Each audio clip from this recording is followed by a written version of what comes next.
Hey guys, welcome back to our YouTube channel, and in today's video I am going to show you how to link Pinterest account to Instagram account.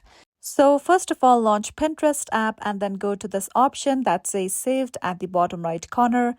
Then tap on your profile picture at the top left. Now, before connecting your Pinterest account to your Instagram account, you should have a business account on your Pinterest profile.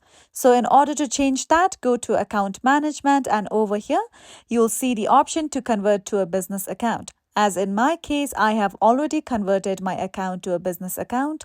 So you are seeing the option of convert to personal account. Now let's go back. Now over here, you'll see the option of claimed accounts.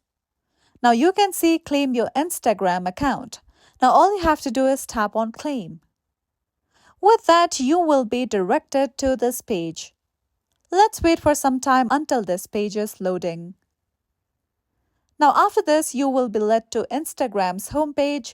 You have to simply enter in your phone number, username or email address. So I'm going to enter my username and then simply enter in your password.